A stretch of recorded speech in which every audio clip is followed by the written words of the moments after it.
Hello everyone, it's been some time since I've just sit behind the camera and just talked to you guys about games in general. I've been wanting to talk about just Shadowbringers on my Twitter forever, but I did not want to spoil anything for those of you who are still kind of on the fence about it and is wondering, is Shadowbringers even worth the $40? Is it worth getting? Is it worth having that time invested into the game? Especially if you're going through Realm Reborn, you're going through Heavensward and Stormblood. I'm going to give some of my first thoughts about it, spoiler free. If I do get into spoiler territory, I will let you know ahead of time. And this is just going to be a little bit of a ramble, a little short video about my overall thoughts, opinions, what I truly thought about the expansion in general as of right now. It is still in 5.0. It has not had any of the raid. It has not had any of the 5.x patches in general yet, so this is just my initial thoughts of the launch in general. Now, I have gone through the early access, and what the early access was if you pre-ordered the expansion, you got at least 5 days ahead of everybody else before the expansion launched. So I had extra time before everybody else to play the game in general, and I was so happy that we did not have to deal with the issues. Now, I was part of the fan base that was part of the Stormblood early access DDoS attacks. We had a bunch of the infamous lines that you were trying to get into these instances. You had people not able to do duty finders for like anything, like roulettes or anything like that. We had so many issues like Stormblood, and we kind of feared, would it be the same with Shadowbringers?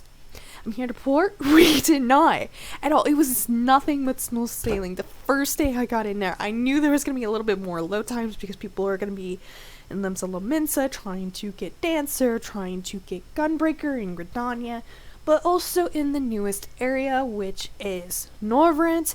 That is the shard, as they like to call it in the lore, and just first stepping in that place made me want to live there. It was so gorgeous, like the purples. The sky was completely full of light and sun and glistening, and I just was like, yeah, this would be a problem with my sleep schedule. But the place was huge. It was gorgeous. It was full of life. It had, of course, all of the Sin Eaters around and you trying to not get anywhere near them. It was just blown away. The first big city you go into as you walk into that expansion, the Crystarium, and it was just, like, just looking at it, I was looking at that scope, I was like, this is huge. This is really huge. Now, as you could tell by the trailers you could tell by the trailers from Square Enix that they have been able to really revamp the areas.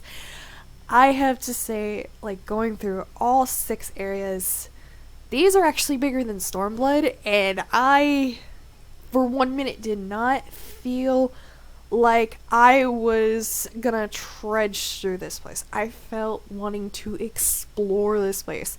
I wanted to actually go into the lore of this place, learn more about it, learn more from the locals that were in these areas. I had so much fun. I was even willing to do Fates. Fates have always been part of Final Fantasy XIV, but the fact that they integrated it in a way where you can have achievements unlocked in this, and the Fates having so much fun, I'm blown away. I just wanted to do the Fates. I wanted to explore this place, and I felt like I was not restricted with some of the places. Now, there were 2 places in the whole expansion that you could not go, like, in some areas. There was only 2, but it didn't feel like that. It felt like, okay, I could go to this area and learn about this little village. I could go here. Look at all of the massiveness. Now, there is a second big city in this expansion. I'm not going to get into it. Spoiler warning, it is called Elmore.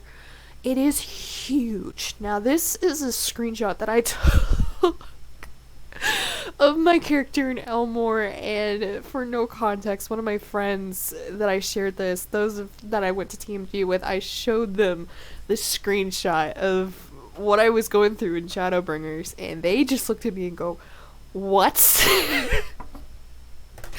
For those of you who do know where that place is, yeah, that is definitely how I wanted my character to be, like, just wanting to not step into this place. And it's amazing. Like, some of these screenshots that you see that are coming out of from the expansion is amazing.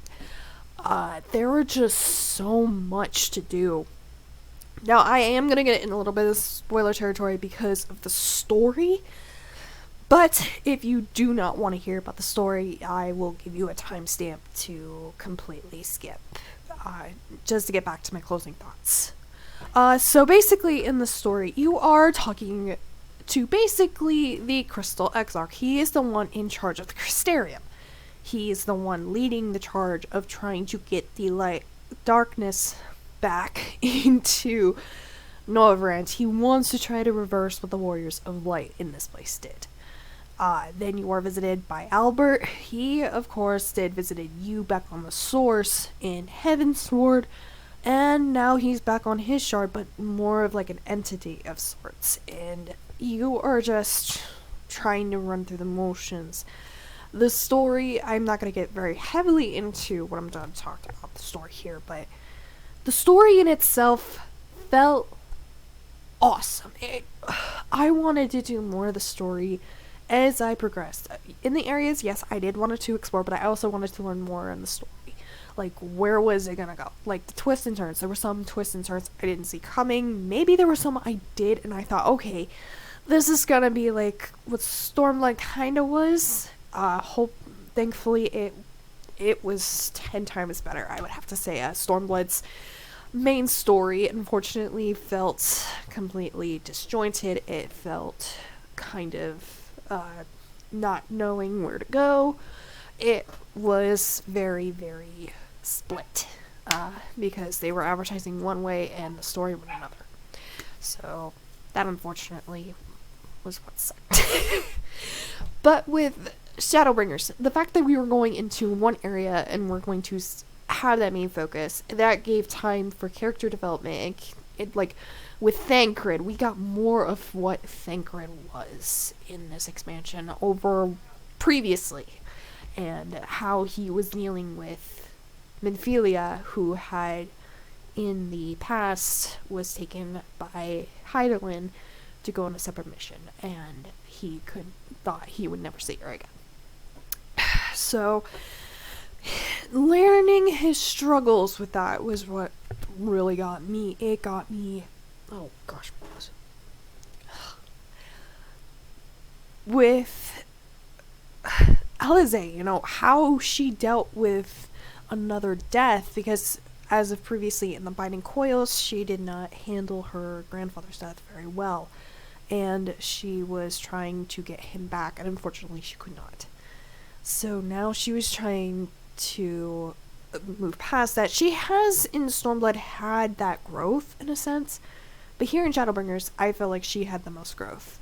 Like seeing someone die in front of her and then dealing with that death, and instead of her saying, you know, I want to get her back, it was more of just because of this person's sacrifice, I want to move forward and bring the dark back for their legacy. And I really enjoyed that. I loved, you know, Y'shtola's growth in it all. Like, she was taking the Master Matoya name for a reason.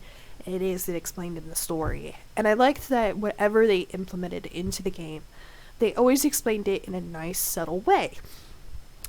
For example, with Feul. Feul was the way for you to deal with your retainers, doing the market board, you know, that sort of way. If you were on the first and you wanted to check your retainers or you wanted to go market board, you know, she was the way to do it. And I felt that was awesome. I loved that. Especially with Feul. Oh gosh, that fairy was sassy. She was on point. She knew what she was talking about. I loved her to bits. A little bit of a Scottish accent. That is not Scottish at all. You know, I loved that, you know, there was that intrigue with the Crystal Exarch, but if you did the Crystal Tower storyline of the raid, a lot of people were urging you to do that. I actually understood why at the end of Shadowbringers and was like, this is why I was thankful I went through that story, because it had more of an emotional depth with him. I'm gonna leave that reveal out for you guys if you ever want to experience it. Same with the one Ascian who I wanted to punch in the face. There was the leader of Elmore who I wanted to punch in the face. You know, he was completely someone, a true villain here and there. One of his leading soldiers was always in your way. I really loved that. Like, I was always wondering, when is he showing up next, or is he finally gone? To that, I have to say that was really well done. Now I want to get into the music here, and then I'm going to go right into my final thoughts. The music in itself, soaking. I think you deserve a vacation, because you did phenomenal. Each remix or original track that is in this game, in Shadowbringers, I could not stop listening for hours.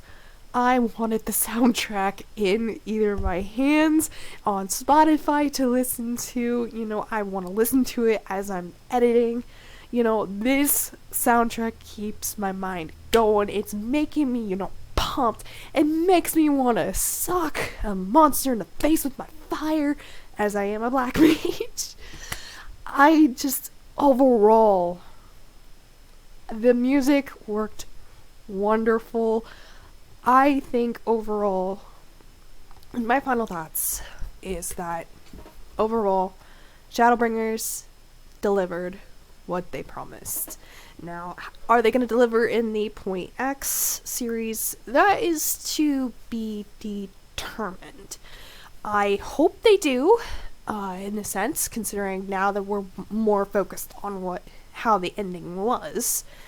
And then we're going to go to the Garleans. We'll see how that. Overall, my final thought is that Shadowbringers delivered what they promised, what they advertised, and so much more. I think the battle system refined itself beautifully. It was done really well. As someone who was a black mage, it was the easiest to transition. I don't know for any of the melee classes. I want to know in the comments down below if you are a melee class, if you played 14, you know, what was your initial response to the battle system? I really want to know personally in the comments down below. Also, if you are still on the fence of 14 and are like, okay, there's so much to go through, will I still have time and then go up to where my friends are? Answer simple. You know, for me, I would say yes. You have the time, don't bomb rush it. When Heavensward was relevant for me, I bomb rushed it and I regret that. You know, I wish I would have taken my time. Now I have an alt that I can finally take my time on, but I'm too busy spending time on my main at the moment. You know, overall, I will say I do not regret Shadowbringers whatsoever. Shadowbringers is definitely a good buy to get at this time. It is $40, so it's a little pricey, but for me, it's worth it. It's worth it, especially when you can get the other expansions cheaper. Like, just go, like, at your own pace with that one. And I will say that, you know, they delivered what they promised and more. I am going to be very optimistic about the Point X. I am willing to wait for the raids. I'm really